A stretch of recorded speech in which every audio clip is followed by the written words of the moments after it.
Hello all, welcome to the Movie Bears Podcast. I'm Brad Harris, and each week I'm joined by some of my favorite husky, hairy, huggable homos to review films, either current or classic, and sometimes talk about movie news. This week, I think we're going to be doing a little of both movie review and movie news, kind of, question mark. We're going to be talking about the newest outing of the clown Prince of Crime on the silver screen, that of course being Joker, starring Joaquin Phoenix. And there's been a little bit of controversy about this film on a few different levels. I'm sure we're going to talk about some of that, as well as provide an in-depth review of the film. We, of course, will protect you from spoilers. We'll give you fair warning before we get to that point. So if you haven't seen it yet, you're on the fence, not to worry. We got you covered. I don't know why I'm doing hand motions on the screen. Nobody can see them but Jim and Will. And speaking of Jim and Will, both of them are here with us in the quote studio today. Oh, yeah. Hey, Jim Pugliafico, welcome back to the show. How are you, babe? Thanks. I'm excited to be here to talk about this movie. We've got a humdinger this week. This is a little bit to talk about with this one, so we might be able to fill the time. I don't know. What do you guys think? Maybe. Just maybe. Let's pivot and say hi to Will real quick before we jump into this conversation. I know we're all dying to have. William Lindis, how are you? Hey, Brad. I'm doing great today. I'm doing really good. We'll see how I'm doing here in about 30 minutes, but right now I'm pumped and energized. Oh, goodness. Well, I am glad to hear that. The in-joke here, everybody, is because we've been down for video the last few weeks because YouTube took a feature away that we rely on. You can't see our smiling faces and Jim's crazy sock puppet hand motions, and they're trying to distract me while I'm talking, and it's totally working! Hot men making cute faces. Who knew? All right. Want to give a big shout out to everyone who's joining us in the live chat. We got a bunch of people here already. Welcome and hello. Don't forget to say hello in the chat, and feel free to share your comments as we talk about Joker on this week's episode. If you're with us live, you can use the live chat to share your thoughts with us. And if you're listening to the magic of digital tape delay via iTunes or Spotify, feel free to, come comment on our Facebook page, leave a review on either of those two mediums, share your feedback. We'd love to hear it. Big hello to Kevin Ryan, who's in the chat. Hey, Kevin. Steve Sosa's here. He says, what up, clowns? Wow, Steve's back. Steve is back. I don't know where he's been for a fucking month, but I guess he's been off back. clowning around. Probably. And Rustemeyer, hey, we know who that is. Good evening. Hello. Glad to see you again. All right, Jim. Well, we got so much to talk about. I don't want to preamble any more than we have to. Are we ready to jump into Joker? Yes. Yes. I mean, that's what we're here for. So yes. Yeah. Right. What else would we do? Yeah. At this point. I think I'm more excited to talk about this movie than I was to go see the movie before the movie. Oh. And we'll talk about that a little bit when I get to my part. Yeah. That is a very, very accurate statement for me too. Yeah. All right. Well, I mentioned it earlier, but we're going to talk about we are going to talk about Joker, spoiler free, for probably a little while, 20 minutes, 25 minutes, who knows. We'll give you a fair warning before we open up a can of spoilers. And don't worry, you can pause, come back at the end for plugs, skip ahead using the time index if you're listening via iTunes or Spotify, whatever you need to do. But if you're on the fence about Joker, maybe hearing some discussion may help you out. Although that said, we are all advocates on this show of seeing a movie for yourself and coming up with your own opinions. So don't necessarily let our opinions sway you to see the movie or not necessarily, but if it's helpful data points, I don't know. That's up to you. Anyway, here we go. Put on a happy face because it is time to talk Joker.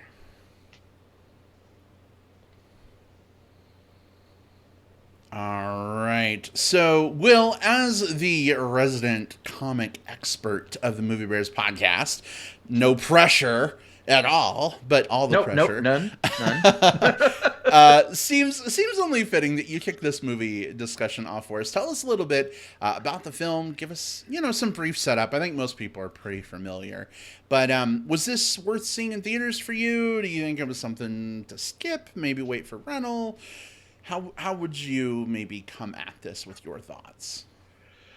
All right, so Joker. The first thing you need to know about Joker is, of course, this is a movie about the DC supervillain, the Joker, who you know of as the villain for the Batman, Bruce Wayne.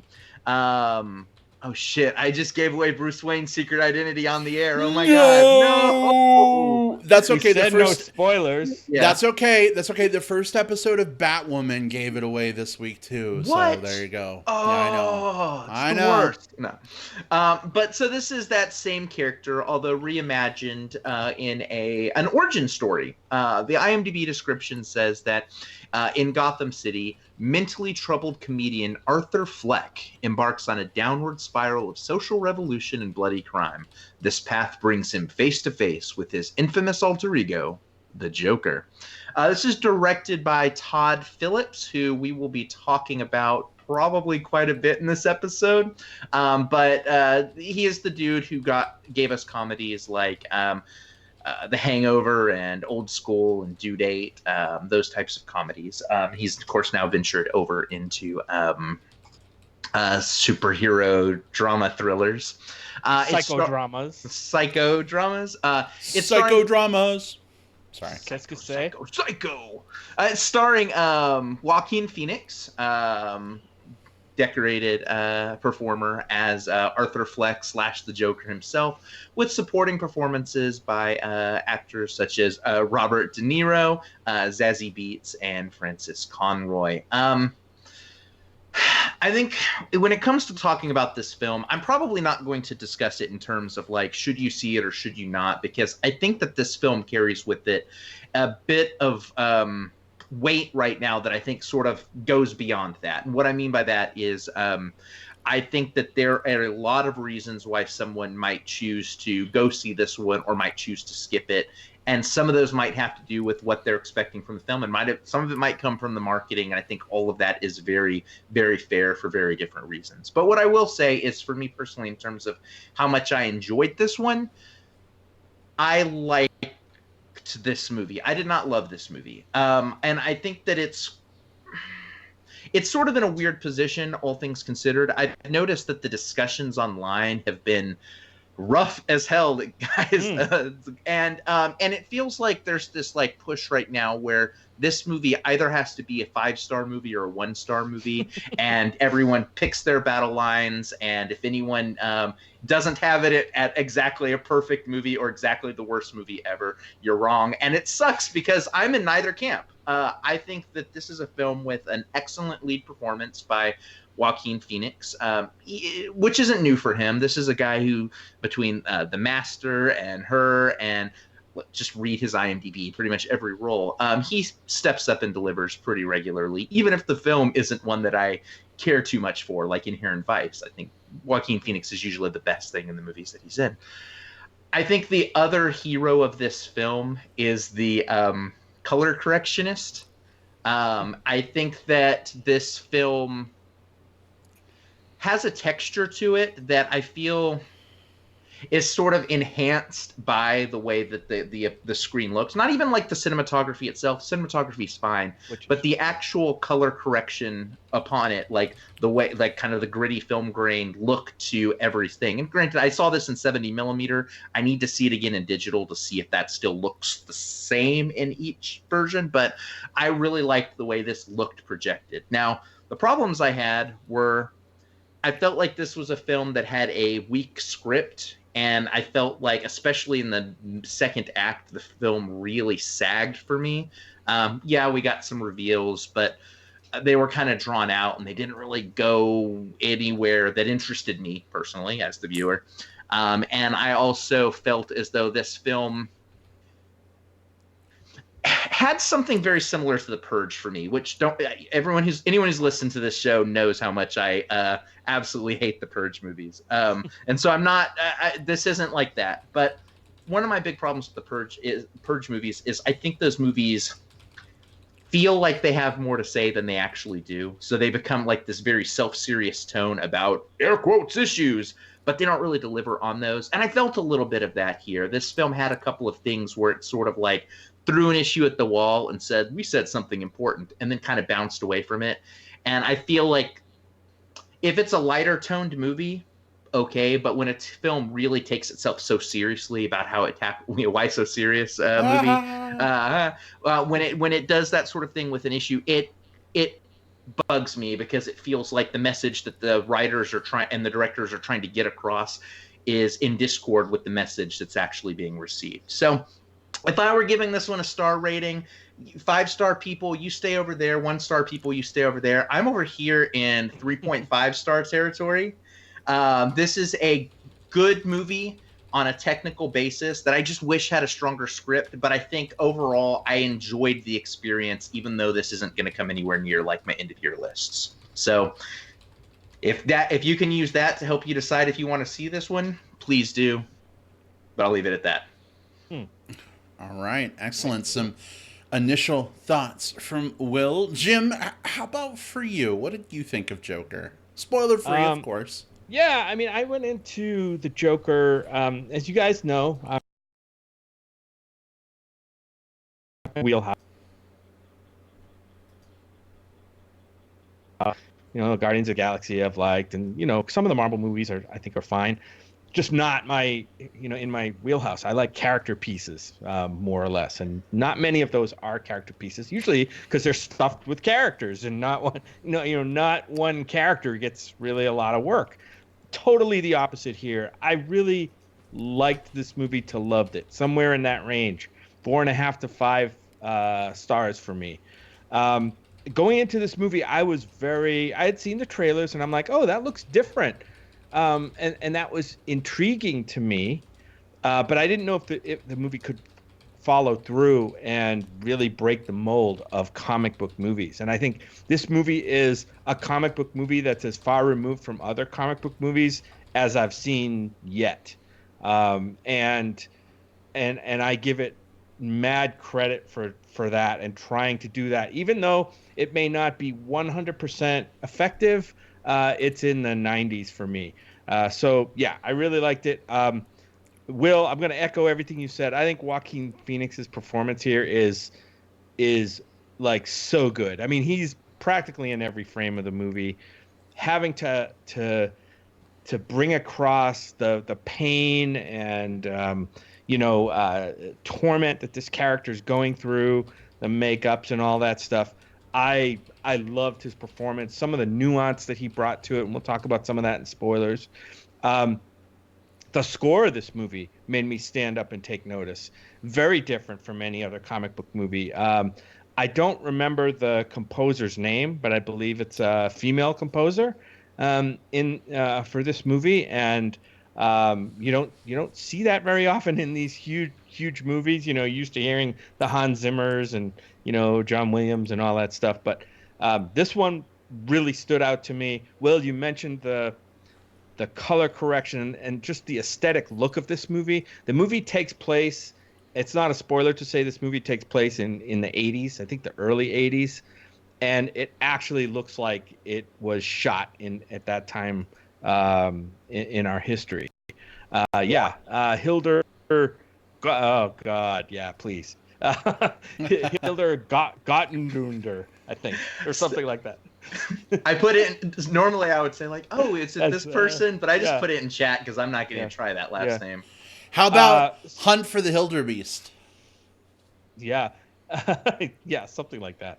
But I think the look of this movie and the cinematographer too gets credit for this. I think some of those shots were crazy good. A lot of close-ups that were so well lit and for effect. They were great. We're going to talk about some of the issues. I just want to say up front that a lot of people are trying to put like, this movie I don't think this is a message movie. I think it touches on some things, Will, like you said, and maybe doesn't carry them through. I think I put those into two categories for me. The things that it portrays and doesn't carry through, like societal issues, right? And culture type issues. You're absolutely right. I believe, it doesn't seem interested in following up on some of the societal issues, even though they're playing out in the background, right? We see them playing out. As a matter of fact, uh, the character himself says something in the movie, and I won't say what it is, about these political societal issues, which kind of echoes the movie's tone for me. But in the other camp are the issues that affect the character and the character's arc, and I think those are well shown, like what happens to him and how that pushes him in certain directions because of his emotional and mental illnesses, right? How it pushes him in that direction. What we see of the Joker is, to me, a logical conclusion of the things that are going on with him. So to me, that made total sense, and he is the product, he is the follow through of some of those things that the movie brings up. Joker is the follow through for me for some of those. So, yeah, I really like this movie. I got a lot more to say about it, but I've done talking for now, so Brad can give his overall view of the movie. Go ahead, Brad. Yeah, I think I'm pretty in line with you guys on this one. I liked it a lot. A lot of people are calling this movie a masterpiece. I don't know that I would necessarily agree, that it's a masterpiece, but I liked it a lot. Tell.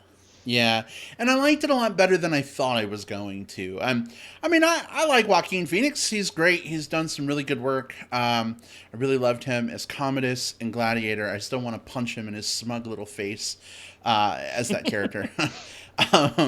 But man, he did some crazy, right, exactly. Jim's doing the thumbs down from Gladiator. He did some crazy stuff in Joker, especially in terms of body transformation. It's not something we've really talked about much yet. You see it in the trailer to some degree. He's super skinny. He's shirtless a lot in the movie, and you can fucking count every rib. He looks like skinnier than Christian Bale in his like meth head skinny dude performances. That's like next level body transformation for this role. And rather than repeat a lot of the things you guys have already said, I want to call out someone that popped up in this movie who I didn't realize she was going to be in it. And I was really overjoyed to see Frances Conroy from 6 Feet Under appear as Mother of Joker. Really good to see her. For some reason in the back of my head, I thought she had died or something. I don't know. And so when she I thought I had read somewhere that she had passed away. Maybe it was one of those like joke celebrity death things. I have no idea. But like suddenly she's on the screen and I'm like, wait, is that? Oh my God, it is. She's not 6 feet under after all. See what I did there? I know. Brad, go to jail. Also good to see Zazie Beetz show up here as Sophie. Want to talk some more about her character in this film, but this is really divisive. Like we talk about this sometimes on this show, but I've seen a lot of people online this week just shitting all over this movie, talking about how terrible it is, da da da da. And so, like, I'll ask a question, like, well, what was shitty about it? What didn't you like? Like, what was the problem for you? And they're like, oh, I didn't actually see the movie. I just heard how shitty it was. So I'm just letting people know how shitty it is. Again, people. Yeah.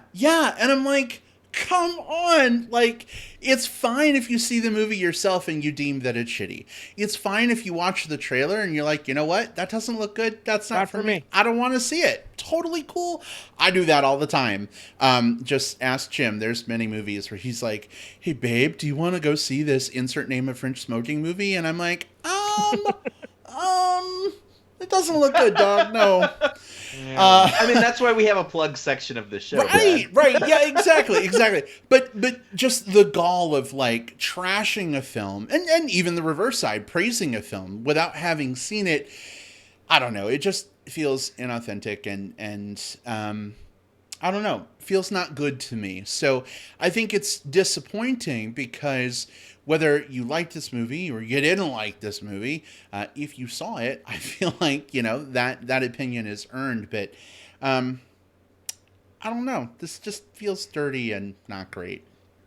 There are two sects that whenever a superhero movie comes out, whatever it happens to be, they will step into play, and it's the I will only watch this company versus the other company. And I saw both of those on this. I saw people who like, I don't want to see it because the last several DC movies have sucked, and I bet this will suck too. And in some ways that's fair. Like if you haven't liked the output from a company, you may not want to see the next movie, but it comes under marketing. And I've seen the reverse too, which is like, yeah, fuck Marvel movies. This is the best movie ever. I'm going to watch it this afternoon. It's like, well, you gotta watch it first. You gotta watch it and form an opinion. And even then, when you kind of sit down with that opinion already in your brain, I wonder how much of that's going to bias like the way that you viewed it. Now, there is one other element to put into play with this one, and it's one that almost affected me. Probably, if not for this show, this might have been one that I pushed off a little bit later into the month. And it's, boy howdy, has the director of this movie done an absolutely horrendous job of marketing this movie. Showing up in just interview after interview saying just some of the most obnoxious things. And there was so much of this stuff that had happened beforehand that by the time the movie actually came out, I was already exhausted with this movie before opening day. The two most notable ones, there was a minor one. It was a little skeevy, but whatever.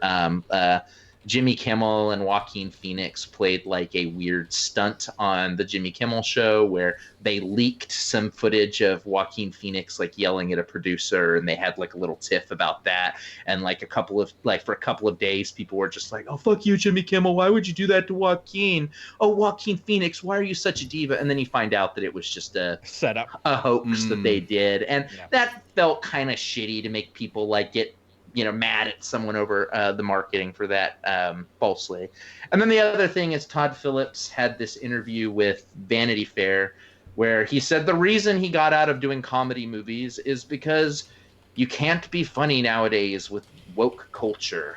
Todd Phillips is the director of the Hangover.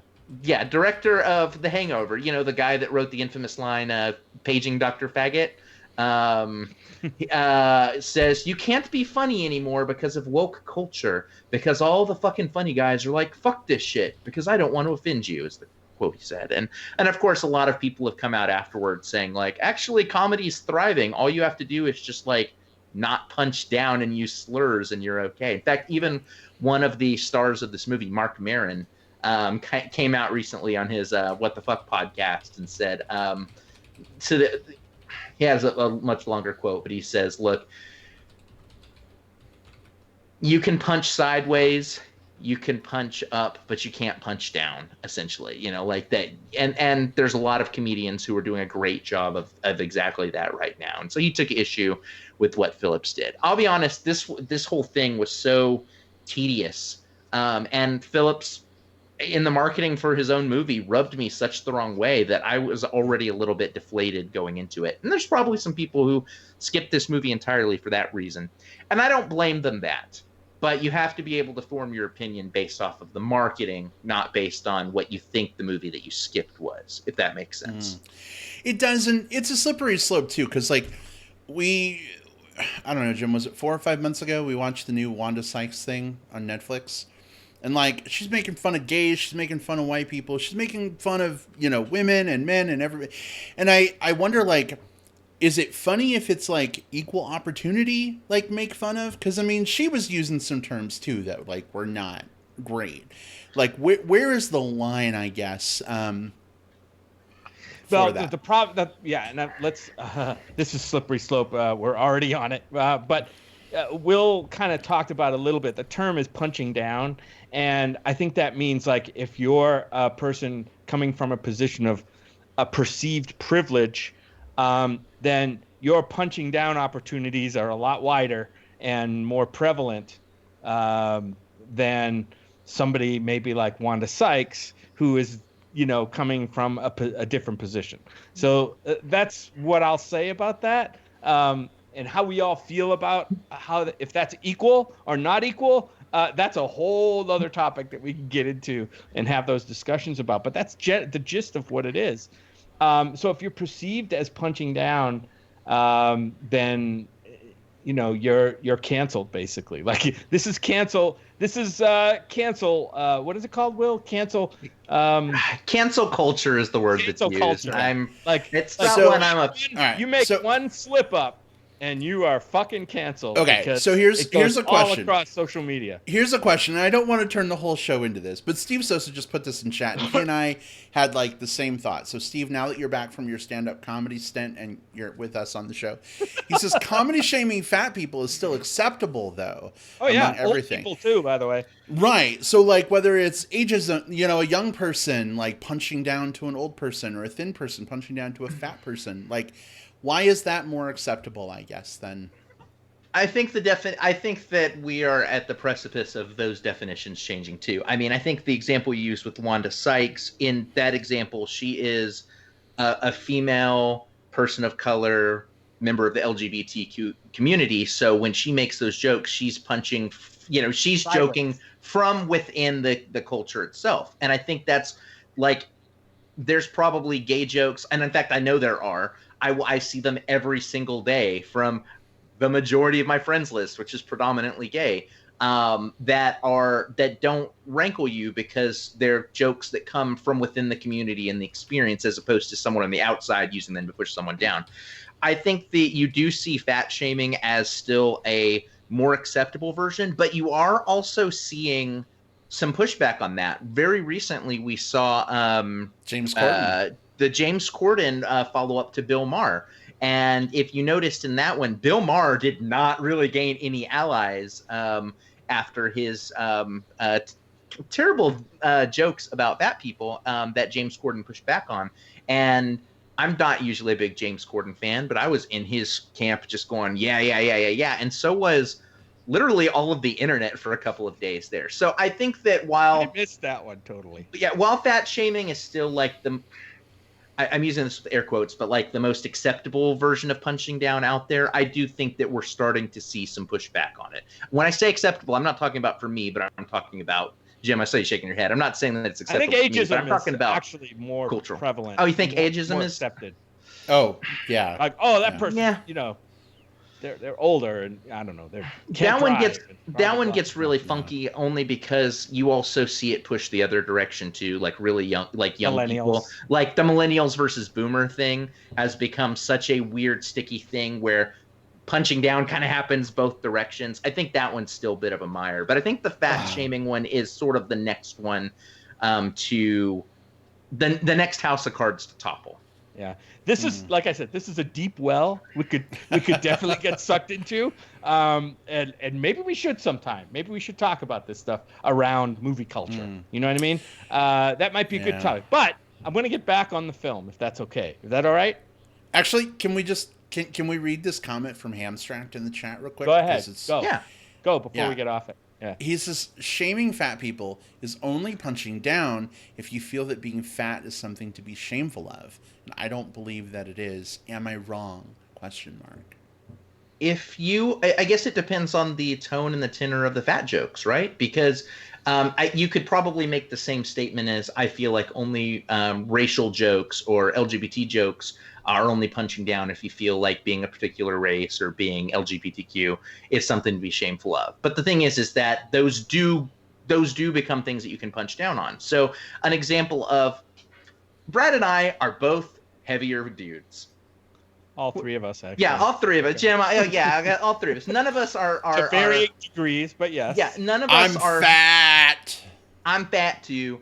And so if we told like some kind of like jokes about like I don't think you're fitting into that one. Yeah. Like that's not punching down. That's within the same fat community, just like joking about what our experiences are like. Like we could probably do a full stand-up routine on just what it's like buying airplane tickets and dealing with that whole hassle, because we do it from a a position of experience. But the things like what you've got with Bill Maher, his jokes were very mean spirited because they were about how fat people are bad and they are bad for being. And so I think that's what the difference is for me. Yeah, I don't know. I mean, if you see somebody ripping on, let's say, fat people or old people, and you think it may not be hurting you because you're comfortable with yourself in that, right? But if you see it as hurtful to possibly somebody else, is that on that other person because they're feeling ashamed of it, or is that on the person who's inflicting the you know what I mean, the shame in the joke? I mean, it's I know how I feel about it. Like if it's gonna hurt somebody, probably best you don't do it. Mm. I've seen some comedians say, like, basically the best way to tell jokes right now, and I think this is totally true, is that a very easy way of, like, if you're not sure what type of jokes to tell, like, punching oneself is a very fair way of doing it, whether it be, like, self-deprecating humor, like, there's a lot of comedians who are doing a lot of that, or telling jokes about your own experiences. Like, you can find comedy in your own everyday life because there's a lot of weird things that we all experience that are very unique to the slices of the social pie that we I guess that we eat because we're big guys. Yeah. Now I want pie. Steve Sosa says I'm like 4 A's fat. And yeah, he's fat. All right. Well, we've got some great discussion happening in the live chat. And Jim, I agree. I feel like we could probably talk about this for 8 shows in a row and still not have exhausted this well. But we are looking down the barrel of only 38 minutes left on the show. And we really haven't even talked about the movie that much. We've given... What's that? Might go a couple minutes over that 38. Maybe. But that is to say, we do have more to talk about here. So from a non-spoiler perspective, lightning round, any other thoughts you want to share? Yeah, I will say, I think all 3 of us saw this. Sounds like we saw this movie in 70 millimeter. Will, you probably saw it at Alamo. We saw it at the Tucson, and we were pleased as punch that the Loft brought their 70 millimeter game to this. It's one of the biggest screens in Arizona still, even with the IMAX screens and all that shit. But anyway, I think 70 millimeter, in my view, I haven't seen it in digital, but I believe that it lent to the experience of this movie. Yes. It's a movie that felt like it was like a late 70s, early 80s movie. And I think it called for this filmic like experience and patina that film puts on things.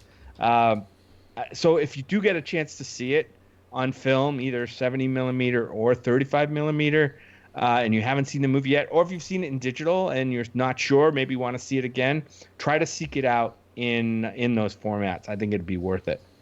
Yeah, I absolutely agree. The film grain that it adds, I mean, just adds so much like grim grit to everything. Like, I almost feel like the 70 millimeter film grain look is like another character in the movie that's just as important as Joker. But there's some well implemented CGI within this too. That the grit and the grain of the film help to mask as well. Like there are these the opening scene features a long shot of a city that a city street that Arthur Fleck is standing on. And half of that street doesn't exist. It's all CGI, but it still looks legit. Real. Like it looks very real. And I think it's because that grit and that grain sort of like has a blurring effect on some of the edges, the sharp edges of the things on screen. And I think that just helps everything blend together very well. Yeah, this is a very good looking movie.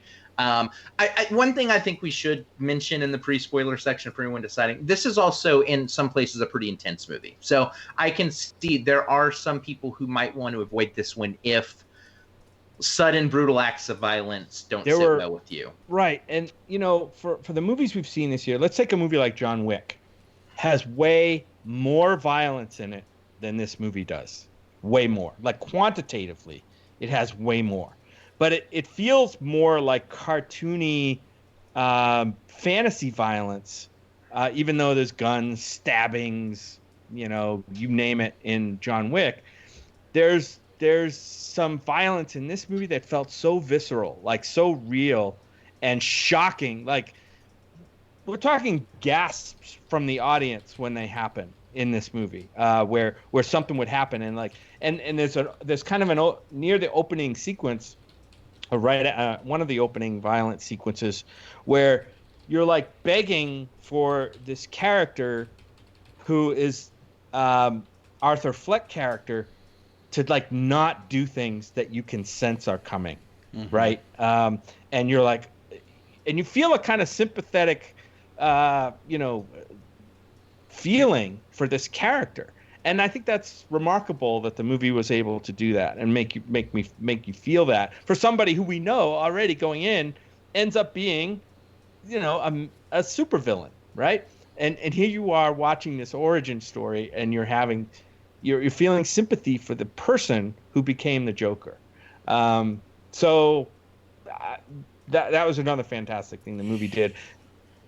Yeah, I absolutely agree with you, and I think, you know, one of the things that sets this performance and this movie apart for me from the Jokers that have come before, like, I didn't have any sympathy for Jack Nicholson. I didn't have any sympathy, you know, for Heath Ledger's Joker. Like, they were crazy and they were violent and they were kooky, and all those things about Joker are elements of the character that, you know, make him a commanding villain and a very interesting villain. But the Joaquin Phoenix Joker, I don't know. I felt really bad for him. Like, even, you know, at the end of the movie, after crazy stuff happens and it takes us for this whole ride, like, I still feel bad for this character.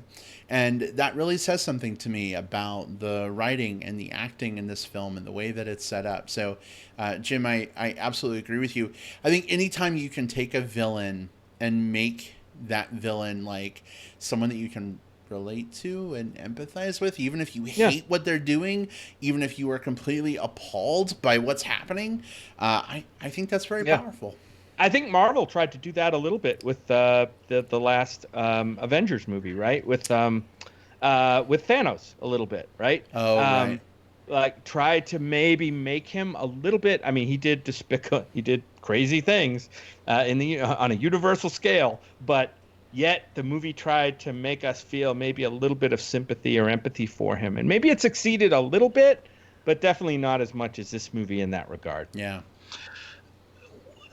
I may have a different view on that specifically, but I will say, like, I think Thanos was a more sympathetic character, but I would say that I think that this one did a good job of trying to humanize the character. I don't know that it fully succeeded on all parts for me, and I think part of that is because this movie is also really, really grimdark, and so, like, I never felt like I got to see all of Arthur. I just got to see like kind of a wounded puppy the entire movie, and I think that that's what they were going for, so I mean successful there, but I do think in some ways that made the character a little less sympathetic for me personally. But good performance. Because you don't care for wounded puppies, Will? Is that what am I getting? What am I hearing here? I know that's not true. I know that's not true. Yeah. I never got to see what this character was like at rest. I only got to see him when he was downward spiraling, so I never got to see kind of the potential of what he could become. I only got to see sort of like the tragic outcome of what he became, if that makes sense. Yeah, I think so. I think that, you know, they were so focused on the downward spiral, you never got to see him at a equilibrium state. Bruce says it makes their turn to evil more tragic than if the villain is just pure bad form start to finish. And interestingly, Steve says, that was my only gripe with the film. I always liked the Joker as a crazy villain with no sense of regard or reason to his violence. So the fact that they, you know, tried to basically humanize Joker, maybe it doesn't resonate with everybody, or maybe it wasn't done well enough. Maybe some people just want him to be crazy. I think I saw. You're out of jail, Brad. I think I saw enough character arc and movement from the beginning of this movie toward the end of the movie to get to that you know, batshit crazy supervillain. Is he quite there yet? I mean, he's on that path, but I think there's a time gap we're talking about too We that need happened. to probably hold that for Yeah. spoilers because Yeah, I think you and yeah, I may have a different interpretation of the last scene too. So that may be a spoilers conversation. yeah. Well, speaking of spoilers, I feel like we've kind of arrived at that point where spoilers, like, any way we step now, we're going to start stepping in spoiler poodoo. So, are we ready? Is it time? Are we good? I Yeah. I let's do it. There's still a lot to talk about that we can't do without spoilers. Let's Oh. do it. All right, so I'm going to awkwardly ramble to give you a couple of moments. If you're watching live and you don't want to be spoiled for Joker, this is your time. Step away for maybe 20 minutes, come on back for plugs at the end. If you're listening on iTunes, Spotify, Stitcher Radio, whatever medium you enjoy the show through, on digital tape delay, go ahead and use the show notes, that time index, to skip ahead to plugs if you don't want to be spoiled. I think I have ambled and preambled enough. Kevin Ryan, we'll see you after spoilers. Yeah. Here we go. Spoilers for Joker are officially fair game. This is your last warning. Turn bat now. Oh, wait. I already used a bat pun. Sorry. I'm in jail again. I'm in jail. I just got out and I'm back in jail. Anyway. Here we go, guys. Spoilers. Go for it. Where do you want to start? I think the last scene is it, and because Rustemeyer actually hits on sort of my interpretation versus Jim's, and that's the thing that I think is most interesting about this movie. Go ahead, Will. Rustemeyer says, then there's always the question of reliability. How much of Joker's sympathy is due to Arthur's own self-pity / self-vision? And I think that part of that is this movie has a very... Unreliable. He says reliability. A very unreliable narrator. We have a couple of scenes throughout the course of the film that are obvious fantasy sequences. We've got Arthur Fleck fantasizing about being on the Leslie Murray show. Is that his name? The Murray Franklin show. He fantasizes about being on the Murray Franklin show. You're like a son to me, like all of that, and that plays out. You have these fantasies about the Sophie, the neighbor, played by Zazie Beetz, being this like girlfriend and the shoulder to lean on. Which didn't initially play to me like an obvious fantasy right away. Right away. I think the problem I ran into with that, well, we'll get to that in a second. But anyway, you have that fantasy. But then you have this thing at the end where the last act of this movie just goes off the fucking rails. Like, and not in a bad way. I'm saying just like in terms of like everything with the plot just cranks up to 11. Things get really serious. Things get pretty wild out there in the streets. And you cut to Arthur Fleck, or the Joker, in a mental institution talking to a person about his care and saying, like, you know, you wouldn't get the joke. I think what we're meant to take from that is that there are portions of the movie that Joker just made the fuck up. Like, we can say, like I think the fair interpretation of this movie is that we as an audience don't know how much of what we just saw is legit. The whole story could have been absolute bullshit, which I think would help with Steve's like kind of gripe with the film about like, oh, like the Joker should be this crazy ass person instead of this like kind of like weakened sympathetic character. Well, he may be. This could be the Joker just telling a fucking like long form story to this psychiatrist. Some of this may have been true. All of this could have been true. And I think that's where we're each left to interpret things separately. Yeah. Will, which last scene of the film are you referring to, since we're in spoilers? Very specifically, the scene where after everything has happened, you know, all of the Murray Franklin show, the streets, all of that, the next shot is him inside the mental institution being interviewed, and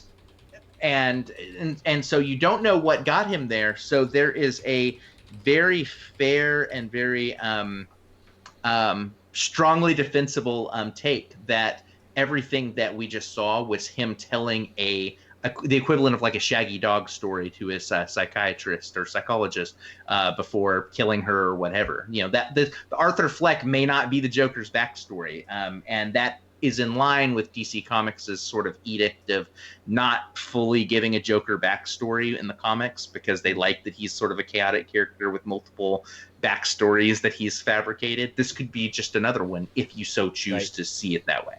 Right. I mean, there were some scenes, like you mentioned, that played out that were obvious, I think, once we were into them, like the Murray Franklin show, the initial Murray Franklin show thing, where he's called up from the audience and, yeah, you're son to me, and my mother always told me, to smile. I was on this earth to make people happy, all that stuff. And like, okay, this is fucked up. This is not in tone with the rest of the movie. Something's off here, right?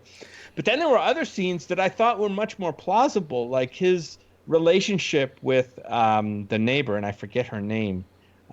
Sophie, which, I mean, he did see her in the elevator. They had a little, hey, what's up kind of moment. And then, which was a little strange, but I didn't see that as obviously fabricated until much later in the movie, when there's a scene where he shows up in her apartment and she comes in and you're expecting one conversation and we get a totally different conversation. Like, what the fuck? You're the guy from down the hall, right? Yeah. And at first I'm scratching my head, like, why is she saying that? And I'm like, oh shit, like that was all made up. And I thought that was brilliant, the way that was portrayed in the movie. Took me definitely by surprise.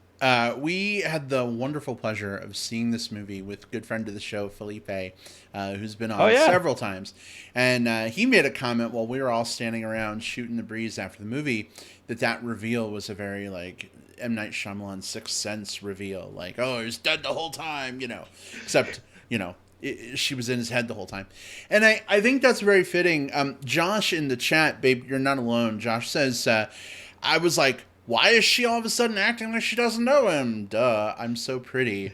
For anybody, that didn't see that coming, that's completely okay. And I think that's the movie doing its job, right? Like, it kind of messes with some things. And I like this idea of the figure out what you want it to be at the end. But I felt like this movie always walked back the things that weren't real. So I don't know, that for me personally, end of the movie, him in the car, the adoring crowd, whatever.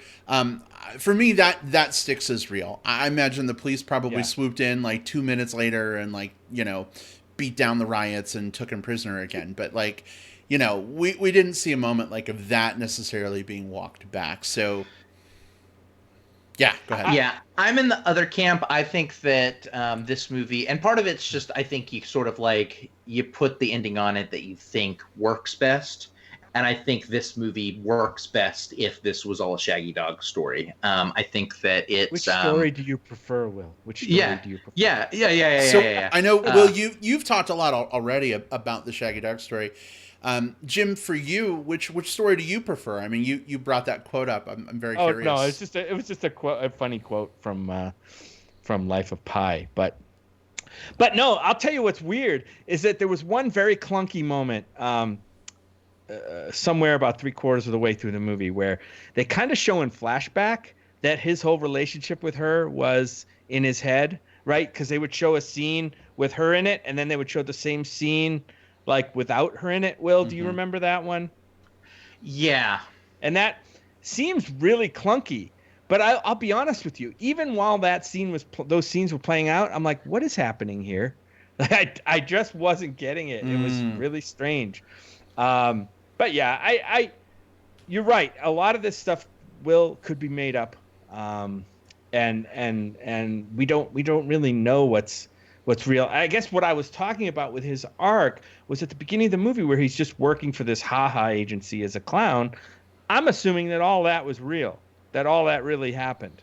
And when the crime on the subway happened, I assume that was real because that kind of spurred this whole clown movement thing, right? The shooting on the subway. Unless it actually didn't. I mean, if we're going from the standpoint of all of this is just made up in his head, or he's dreaming it, or he's making it up, or whatever, maybe that stuff never happened, Jim. Maybe he's still twirling that sign on the street and nothing else in the movie happened. I think there's three very different readings that you can take of this movie depending on where you sort of draw the fantasy reality line. And so one of them is that everything except for the two blatant fantasy sequence, and by those I mean the ones that are purely spelled out in the film, the Murray Franklin show at the beginning and the Sophie thing, because we have that kind of that. I thought it was a little clunky, but like the little take her out of the scene thing. Yeah. Mm-hmm. But you can say everything except for those things were real. You can say none of this was real, and this was just a way of fucking with the psychiatrist, which is kind of fitting with the Joker. Or you can think of this film as the first half of the movie being mostly legit up until the point where he's in the psychiatrist's office midway through the movie, and she says, yeah, we're losing our funding and you don't get your medication anymore. If you notice, from that moment on, the movie gets pretty bonkers, whereas before it was maybe less so. And part of that might just be the amping up of the stakes, but part of it might be like maybe that's where his maybe some of that stuff did happen, but it's super elevated in his own brain because he's off his medication as of that point in the movie. I think all three are very interesting reads, and they give you very different looks at the same character. Yeah. I think that's potentially one of the strengths of the film. And I think that I know they're talking about doing a sequel right now, and I'm a little bummed about that because it's sort of like, I like that this movie has a bit of an ambiguous ending. It's sort of like if they did an Inception 2 and we found out like whether or not the top was actually spinning or not. I think the fact that everyone was able to discuss it is way more compelling than knowing what the filmmakers actually take from it. And I think that's the same thing with this film here. The most interesting part of the Joker movie is how you interpret what's real and what's not. I think that is the most compelling thing about this movie, and the thing that will, if anything sticks with me about this movie, a month down the line, it's going to be that. Okay, I will, just to answer the question, I prefer to believe kind of what the movie showed me to be as real, except for the parts that it showed me were obviously, imagined. The two we mentioned. But let's switch and talk about the fact that people, sorry if you're listening to spoilers, but you're going to be spoiled. Batman officially is not in this movie. Not officially, yeah. Not Bruce officially. Wayne is as a little kid. Bruce Wayne is in this movie, and Arthur Wayne, is that his name? Oh, Thomas Wayne. Thomas Wayne. In this. Yeah. Thomas Wayne, Bruce Wayne's rich father, is in this movie.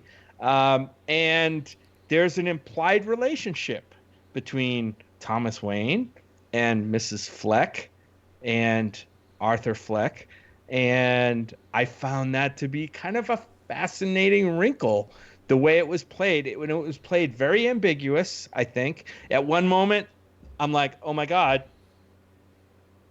Bruce Wayne and Arthur Fleck, the Joker, are half brothers.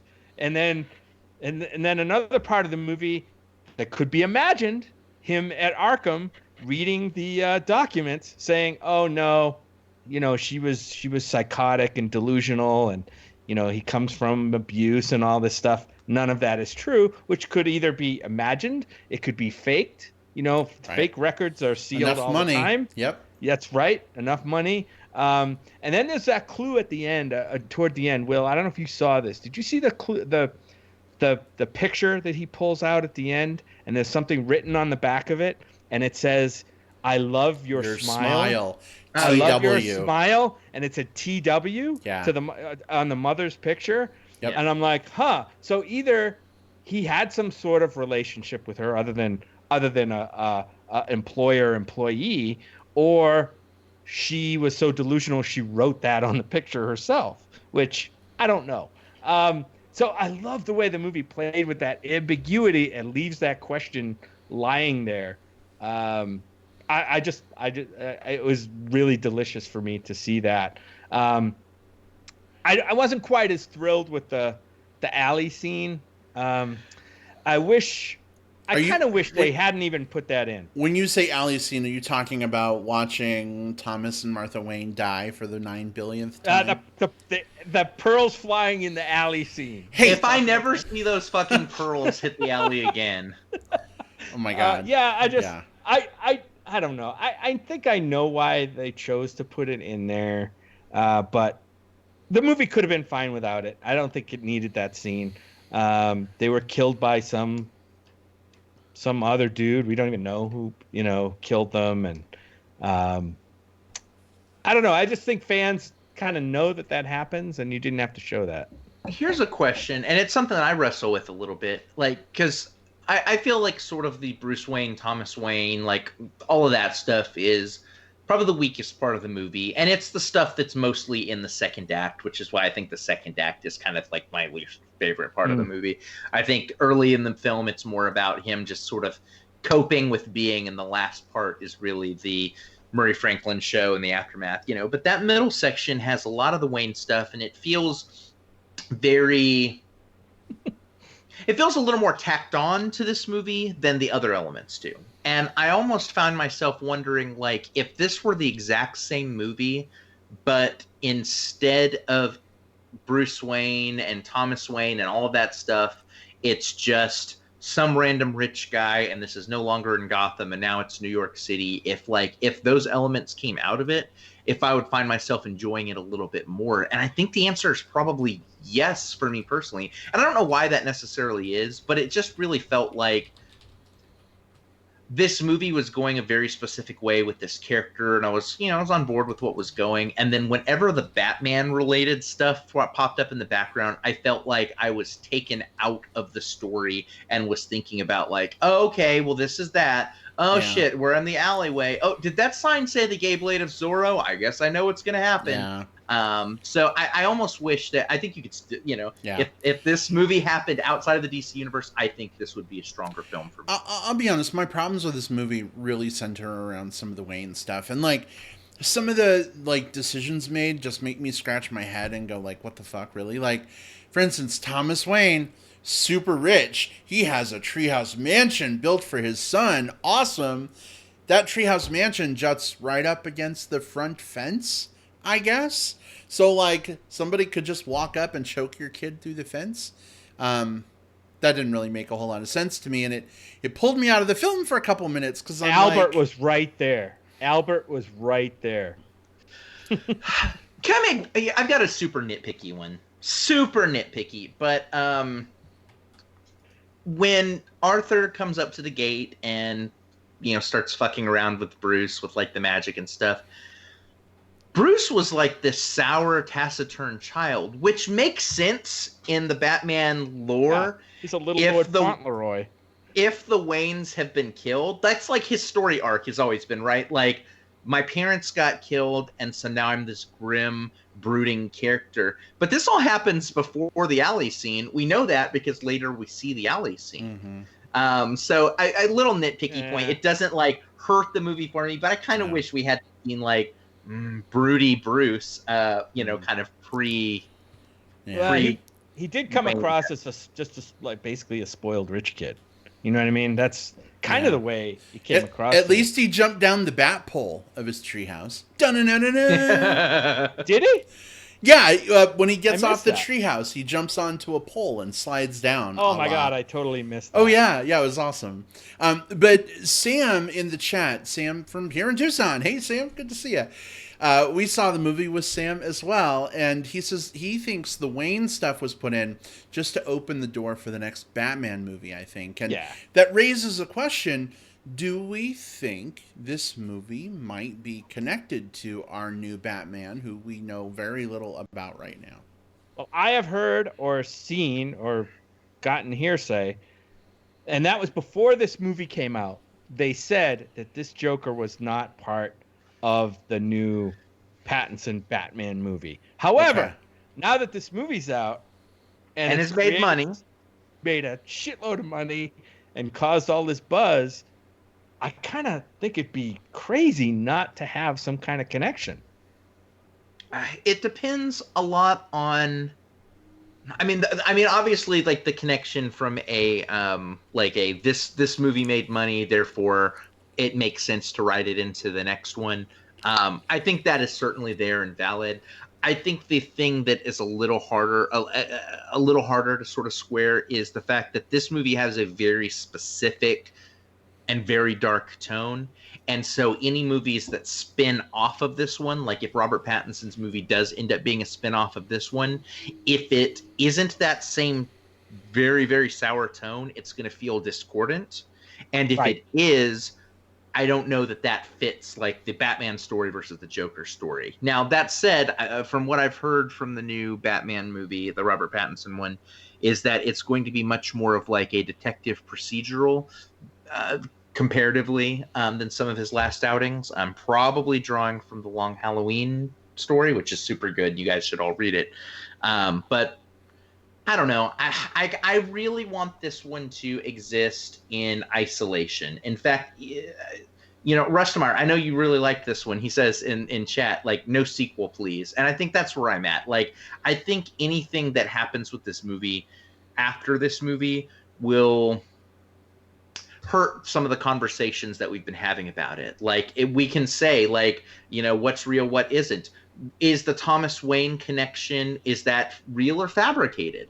I think it's way more compelling at this point where you can sort of read the clues and discuss it and kind of come up for it for yourself than when they inevitably spell it out in some sort of sequel. And I leave this where it's at.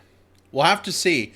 Jim, to your point, money talks. And with DC being so far behind the game with Marvel and their shared universe and their movies and all this stuff, like, I think it would be, very, very tempting for them to look at how much money this made and all the buzz it's getting and not maybe go back on what has already been said.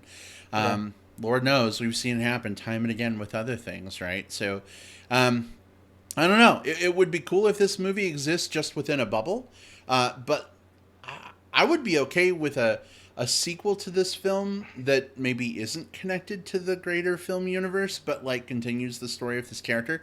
Like, I would love to see this universe's version of Harley Quinn. Like, maybe she's his, psychiatrist in the next movie. They could continue with some of the, is he just telling stories, or is it real or not? Maybe that, leads to corrupting her. I don't know. But that could be, Jim, you're going, ugh. But like... that Birds of Prey trailer. I don't know, man. That. I don't fucking care about that movie. I'm here for it still. That's great. But I would be really interested to see what this universe's version of Harley Quinn might look like. But I'd also be fine if we don't get a sequel at all to this movie and just let it be its own thing. But time will tell. Yeah, I mean, I was pointing out earlier, probably prematurely ahead of spoilers, about there's an obvious gap of time between the end of this movie and obviously, any kind of Batman kind of origin, kind of, beyond a, 8-year-old boy, whatever, story. Supposedly Joker is in Arkham Asylum, or is he escaped? I don't know. And, Bruce Wayne is an 8-year-old boy. So we have at least maybe 20 years of story to tell before we get to maybe Batman as a crime fighter kind of dude. So there's space there for something. And if there's money to be made, the studios are going to do it, which brings me to the other side of the fence. I heard somebody say today, when Disney bought Marvel or whatever, Disney came under Marvel came under Disney. People were like afraid, oh my God, they're going to join the Marvel universe and Star Wars. You know what I mean? They're gonna start doing crossovers, and people are like, nah, they're not going to do it. And I'm like, if there's a fucking gazillion dollars to be made in that crossover, it will happen. So you never know. You never know when money's talking. You never say never. Mm-hmm. Yeah. Anyway, art does not trump money. Oh, did you have to mention that name? Yeah. I think the thing that's the best, most compelling argument sort of against either that or against like too much like peanut butter in my chocolate in my peanut butter is that I think that when you have crossover IPs, they might make money in the short term, but they actually they dilute the brands in the long term. We saw that with Aliens versus Predator. We saw that with Freddy versus Jason. We see, with those, like, you make money, but then like actually both brands turns both into a joke. Yeah. Yeah. There is Joker. the only one of those that I would super recommend to people. Japan made a because Japan v Japan made a the Grudge and Ring crossover. After all those sequels, they had the two monsters fighting each other, and it's fucking batshit weird and really compelling. I don't know.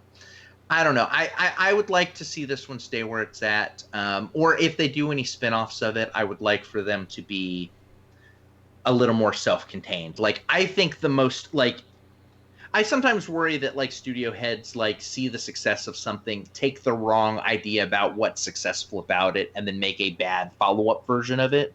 I think the most compelling follow-up from this would not be another Arthur Fleck story, would not be a great new like Batman story. I think another standalone character study. Like someone in chat made the joke about like Arnold's Mr. Freeze, and while not Arnold Schwarzenegger, obviously for this, I think you could pick another compelling villain from Penguin. Batman story or from just somewhere else in the DC, and you can tell a good story with it. You know, imagine a Poison Ivy movie about a environmentalist who cares so much and puts so much into it that it ends up consuming her.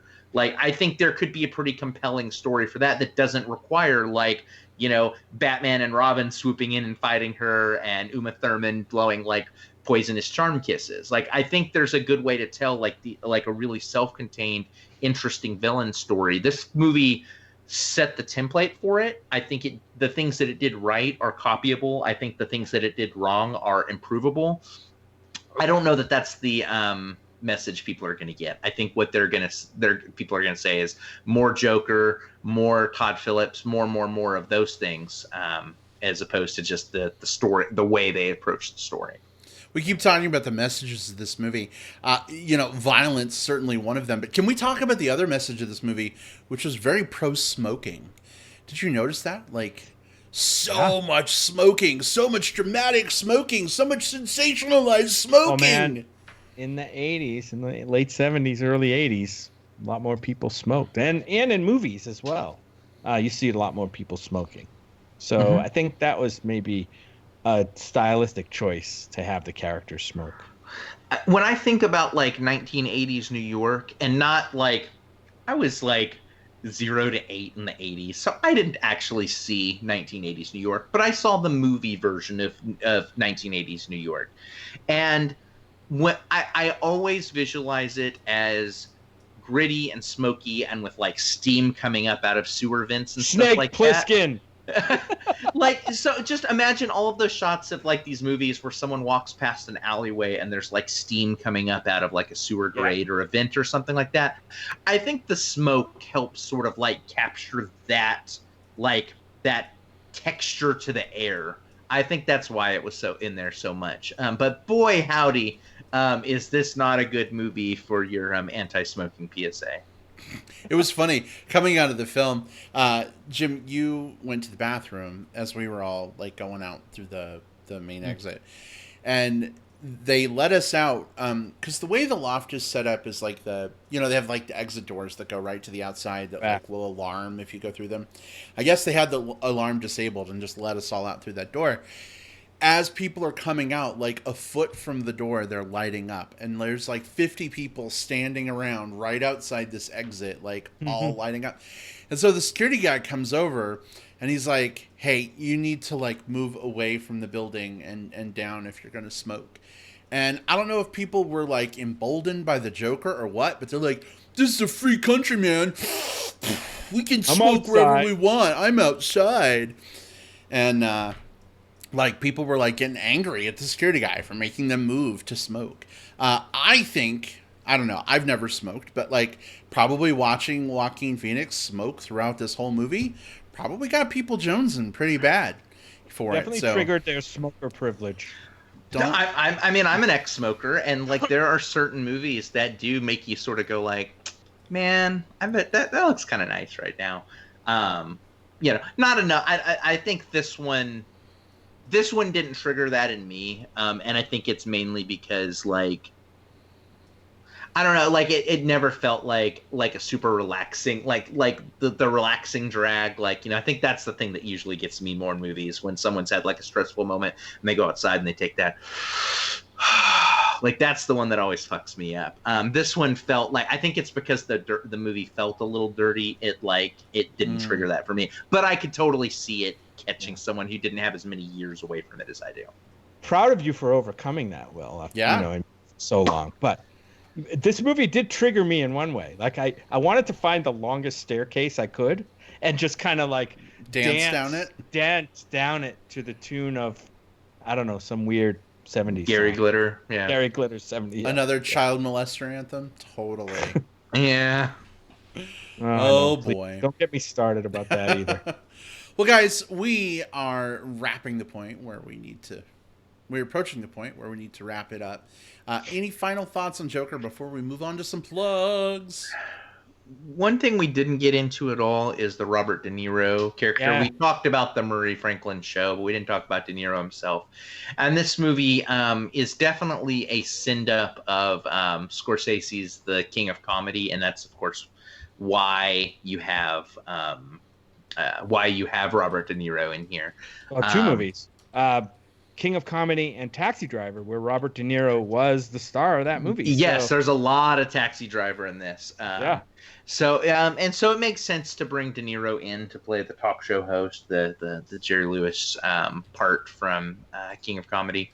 I think that sequence was one of the most compelling parts of the movie. Some of the stuff that led up to it and some of the stuff afterwards, I don't know that it clicked as much for me personally. But the stuff when he was in the studio itself and was going through all of that, it stunned our audience. It was intense and effectively done. Yeah, that's what I was talking about earlier. Like these brief moments of intense violence that actually impact you, as opposed to violence that just kind of flashes in front of your eyes and it's no big deal, right? I mean, it's, to me, it's the way violence should.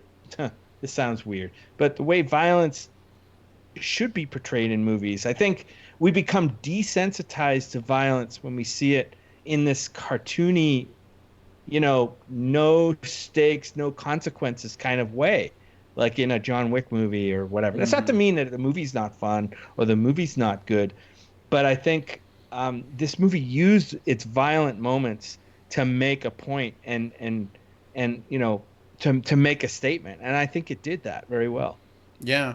It's one of those things where, like, if you love Count Chocula's cereal and you could have Count Chocula's cereal year-round whenever you wanted it, it wouldn't be as impactful as it is now when you can only get it around Halloween. So, wow. Very fitting. Very fitting. One of those moments for me, Jim, with the violence wasn't the talk show thing, wasn't violence on the street. It was actually in Arthur's apartment when the coworkers come to visit. And he just, randomly shoots the big and tall guy. And, okay, I get it. Stabs him, whatever. But it was when the shorter coworker, Arthur decides to let him go. And I'm like, oh, thank God. Like, I like this guy. I'm glad he's getting away. And then he gets to the door. And the door is latched, and he can't reach up. He can't jump up to unlatch it. He has to ask Arthur for help to get out after Arthur has decided to let him go. And I'm literally sitting on the edge of my seat, so afraid for this character. I'm like, oh my God, Arthur's so random. He's going to go back on it. Please don't kill him, Arthur. Please just, I'm like, it's like I'm trying to like have a discourse with Arthur in my head. Like I'm trying to, and sure enough, he does let him go. He lets him out. And I just felt so much relief, at that point. That scene played like a horror movie. Me. Like exactly like a horror movie suspense. And it was very effective, I thought.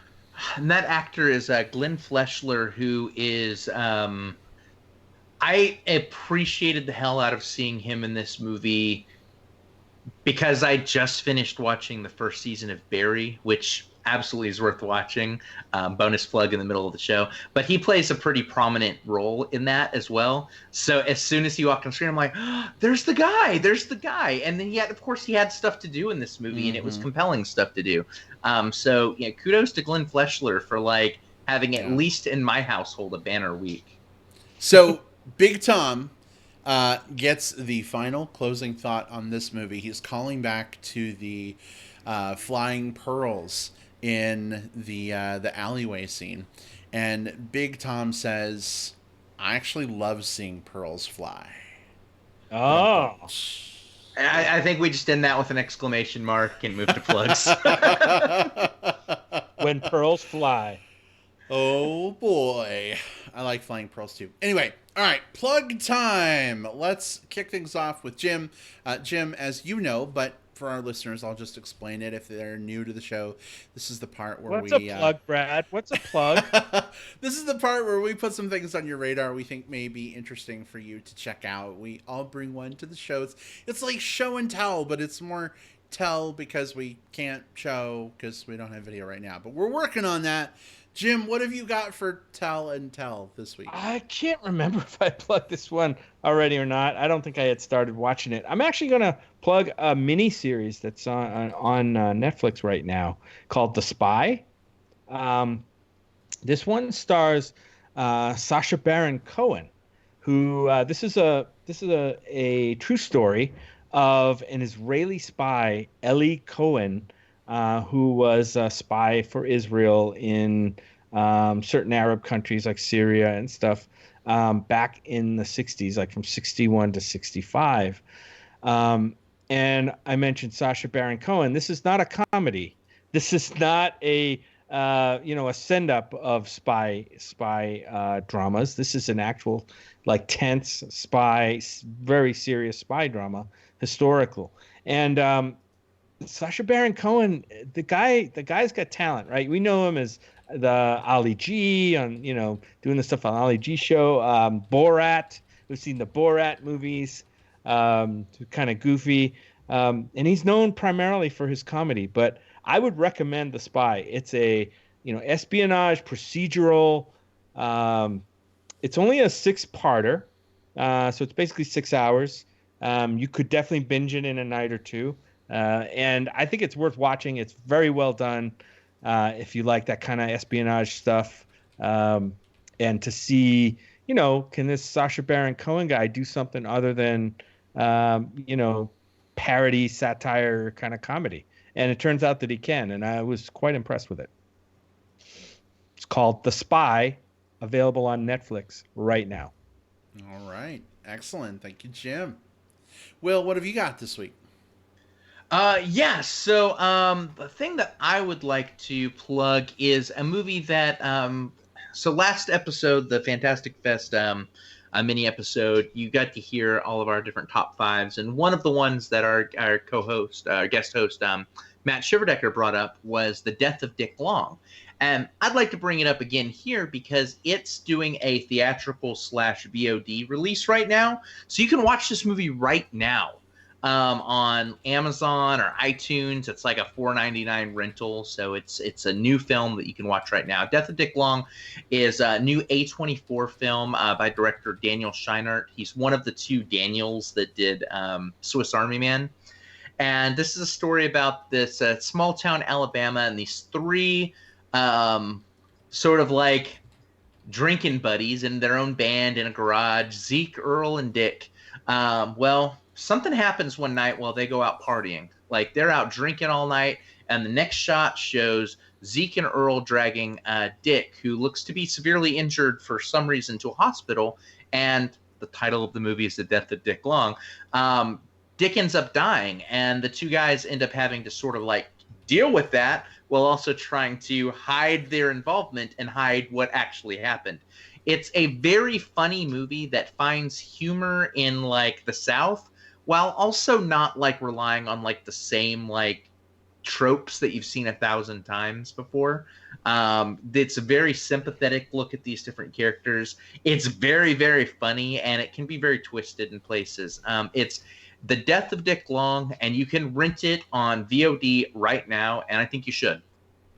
Will, how can we rent it? What service is it on? Do you know? I know that it's on Amazon, Amazon Prime. You can rent it for $4.99, but it's doing the simultaneous like limited theatrical VOD release. So I didn't check iTunes, but I'm guessing it's on there. It's on Fandango Now and Microsoft Play. It's on all those different streaming sites. Excellent. I might seek that one out for sure. All right, awesome. Well, thank you, Will. My plug this week is actually related to Batman. I thought it was very fitting. In fact, I sort of sideways mentioned it earlier. I want to plug the new Batwoman show on the CW, which I didn't think looked that great, guys. I'll be honest. I mean, I like Ruby Rose, and she is playing the new Batwoman on this show. This is the first network superhero show helmed by someone who is, LGBTQ, gender fluid. I was really interested to see this character and how they handle her on this show. She had popped up during like the annual crossover they do on the CW shows last year, and I didn't really like her that much on that crossover.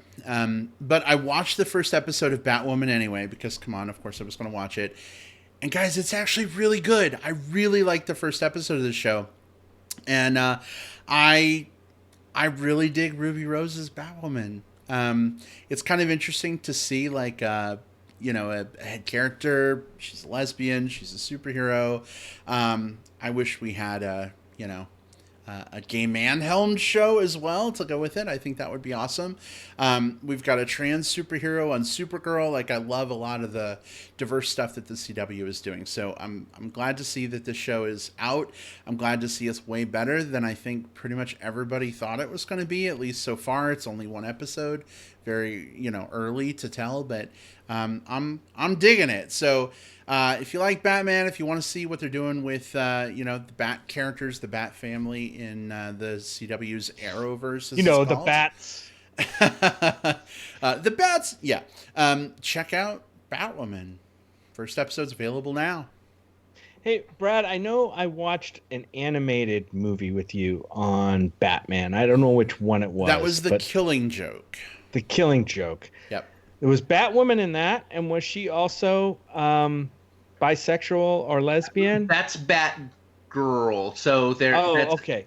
Yeah, we're sort of Batgirl. That's Barbara Gordon. I'm mixing up my Bat family again. Well, that's okay, because I mean, there's Batgirl, there's Batwoman, Barbara Gordon, Kate Kane. They're different people. While they're different characters, it's totally like it's one of those things where you have both Batgirl and Batwoman. Like, it's very easy to cross wires on that. Like, especially if you're just kind of coming in and just like watching one movie and hearing about another thing. So like you're good, Jim. Okay. All right. But Batgirl was bisexual in that also, as I remember. Was she?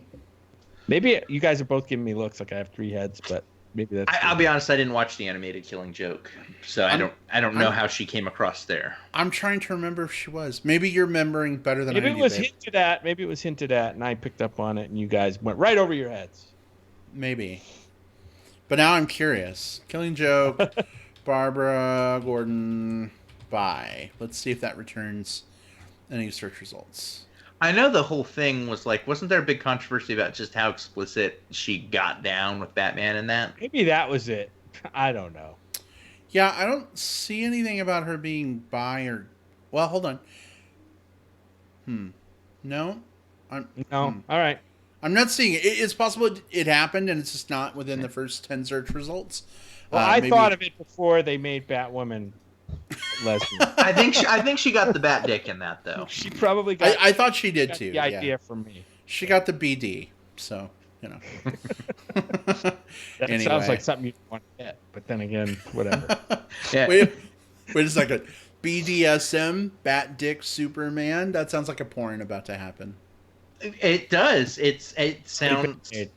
Yeah. It's lucky. Oh goodness. All right. It is time to close this motherfucker down.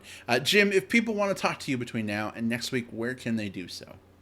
Check me out on Twitter. My handle there is @JJPOutWest. Those are my initials with the words Out West smashed together on the end. Or find me on Facebook under my name, Jim Pugliafico. All right. Will, how about you? I'm on Twitter @WhateverCove. I'm on Facebook, William Lindis. I'm on Letterboxd. Look for me at William Lindis on there as well. And check out my list of the LGBTQ film watching. Again, it's called Gay Movie Club as the list I've got there. It's just a new LGBTQ film each week. This week is Paris is Burning, which Everyone should Well, absolutely we're watch. done with plugs. We're done with No, plugs. we're plugging Yes. our shit, and I'm plugging my shit, and that is Gay Movie Club. Save it for plugs. No, I'm just kidding. Very good. And you can find me on Twitter at iBradPro or Facebook. Just search for Brad Harris. You'll see me. I think you know what I look like. Or if you don't, there's only like one chubby bear version, Brad Harris, when you do a search. Feel free to add me, but say hi in a message first. That would be preferable. We'll see you all next time. Also, Kevin Ryan, final thought of the show, says BDSM, the kinking joke. Ooh, that's good. I like it. Yeah. All right. Thanks so much to everyone who joined us in the live chat this week. It was wonderful hanging out with you. And for those of you listening to the show on digital tape delay, we love you just as much too. Don't forget to share your thoughts with us on Facebook or Twitter. We'll see y'all next time. Goodbye, everybody. Bye. Bye.